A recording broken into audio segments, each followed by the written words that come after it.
नमस्कार, vibrant mind पॉडच्या नवीन कोऱ्या एपिसोडमध्ये सर्वांचं स्वागत आहे. खेळाडूंनो आणि खेळ आवडणाऱ्यांनो, आपण आज मनी गेम बद्दल बघूया. येस, सगळ्या खेळांच्या मोठ्या खेळांच्या मागे मोठं गणित असतं. कसं ते जाणून घेऊया. व्हायब्रंट माइंड पॉड ह्या प्लॅटफॉर्मवर आपण बिझनेस, माइंडसेट, मनी आणि फायनान्स याबद्दल जाणून घेत असतो. पण स्पोर्ट्समध्ये देखील फायनान्स इन्व्हॉल्व आहे. हे कसं ते आपण आज जाणून घेऊया. नुकत्याच T20 वर्ल्ड कप मॅचेस झाल्या. पूर्ण युरोपमध्ये वेगवेगळ्या कंट्रीजमध्ये वेगवेगळ्या मॅचेस सुरू आहेत. फ्रान्समध्ये टूर दी फ्रान्स आहे. विम्बल्डन इंग्लंडमध्ये सुरू आहे. जर्मनीमध्ये युरोच्या मॅचेस सुरू आहेत, UEFA. ह्या सगळ्यांबरोबर गणित कसं इन्व्हॉल्व आहे पैशाचं ते जाणून घ्यायचंय. बघत रहा. प्राइज मनीबद्दल खूप बोललं जातं. खरंच मिलियन्स डॉलर्स, युरोज, करोडो लाखो रुपयांचे प्राइजेस मिळतात. आणि यावर्षी मी जेव्हा स्टॅटिस्टिक्स चेक करत होते मला दिसलं की विम्बल्डनमध्ये मेन्स आणि वुमेन्स दोन्ही सिंगल टायटल होल्डरना सेम अमाऊंट मिळणार आहे. It's a big achievement actually. विजेत्यांना प्रचंड प्राइज मनी मिळतो. टूर दी फ्रान्सचा जो विनर असेल त्याला यावर्षी $500,000पेक्षा जास्त प्राइज मिळणार आहे. छान वाटतं ना हे सगळं ऐकून. त्याचबरोबर हे फक्त हिमनगाचं टोक बघतोय आपण. पैशांच्या आर्थिक उलाढालींचं हे हिमनगाचं टोक आहे. खूप प्लेयर्स आहेत याच्यामध्ये. सगळ्यात महत्त्वाचा प्लेयर असतो तो म्हणजे ब्रॉडकास्टर राईट्स मिळणाऱ्या वाहिन्या. येस, त्यानंतर दुसरा प्लेयर आहे आपला लोगो जर्सीजवर आणि स्टेडियम्सवरती छापण्यासाठी प्रचंड स्पॉन्सरशिप्स मिळतात. स्पोर्ट्सवेअर असतात, कोल्ड्रिंक कंपन्या असतात. त्याचबरोबर ह्यामध्ये तिसरा प्लेयर जो आहे तो मात्र थोडासा इनडायरेक्ट इन्व्हॉल्व आहे. तो म्हणजे आपण. स्टेडियममध्ये जाऊन बघा नाहीतर घरी बघा, पैसे आपल्या खिशातनं जाणारच आहेत. आजच मी एक ॲड बघितली आहे. एकावर एक पिझ्झा फ्री इंडियाची मॅच असताना. झालं. हिमनगाच्या टोकाच्या वरती जेव्हा आपण बघतो खेळाडू आहेत, खेळाडूंचं स्वास्थ्य आहे, तंदुरुस्ती आहे, आपण त्यांच्याकडे बघून मोटिवेट होत असतो. नवीन पिढीमधली कित्येक लहान मुलं त्यांच्याकडे बघून तशी फिगर बनवण्याचा, तसा खेळ खेळण्याचा मानस धरतात. एम असतो त्यांच्या पुढे.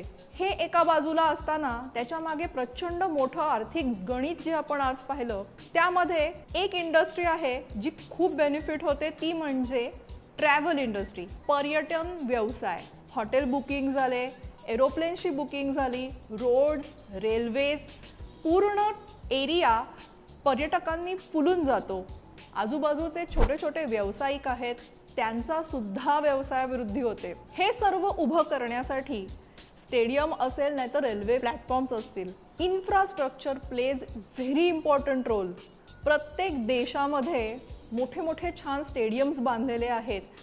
फ्रान्समध्ये ऑलिम्पिक सुरू होणार, त्या निमित्ताने मोठे मोठे स्टेडियम्स, तिथे पोहोचण्यासाठी सुंदर रोड्सच्या आजूबाजूला इतर डेव्हलपमेंट, ह्या सगळ्यांमध्ये खूप मोठे फायनान्सेस इन्व्हॉल्व आहेत. इन्फ्रास्ट्रक्चर नंतर आपण बघू शकतो की चॅनलवरती ॲड रन्स करण्यासाठी प्रचंड सेकंदावारी पैसा इन्व्हॉल्व आहे.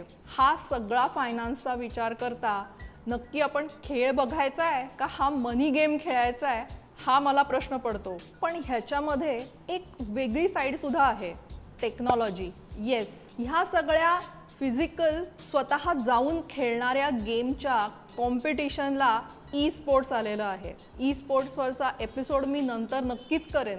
पण प्रत्यक्ष गेम खेळणं आणि जाऊन गेम बघणं ही मजा काही औरच असते नाही का.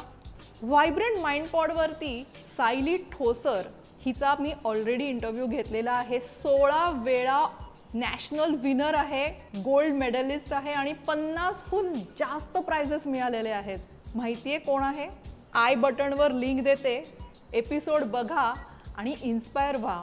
तिच्या कारकिर्दीमध्ये सुरुवातीच्या काळात तिने स्वतः स्पर्धा खेळून ती जिंकत गेली आणि आता ती टीम बनवत आहे यंगस्टर्सची. त्यातही ती पेंटॅथलॉन सुद्धा मॅनेज करते बरं का. आपण जेव्हा ई स्पोर्ट्सबद्दल बोलत होतो तिथे मला एक मेन्शन करायचं आहे टेक्नॉलॉजीबद्दल. Technology also plays very important role in this sporting game or the money game.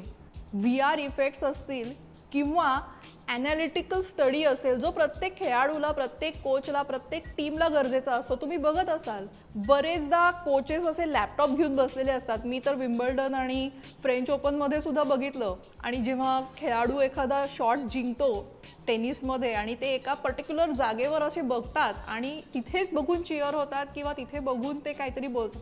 एका खेळाडूच्या मागे अख्खी टीम इन्व्हॉल्व असते.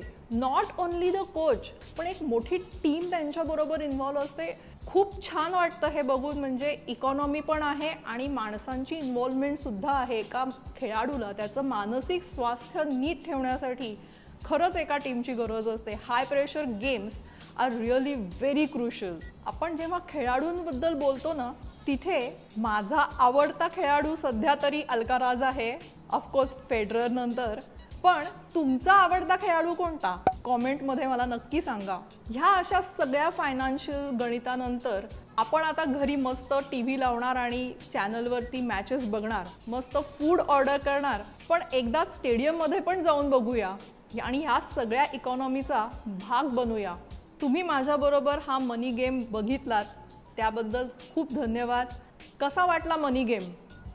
तुम्ही काय बघताय? UEFA, विम्बल्डन का फ्रान्समध्ये ऑलिम्पिक्स?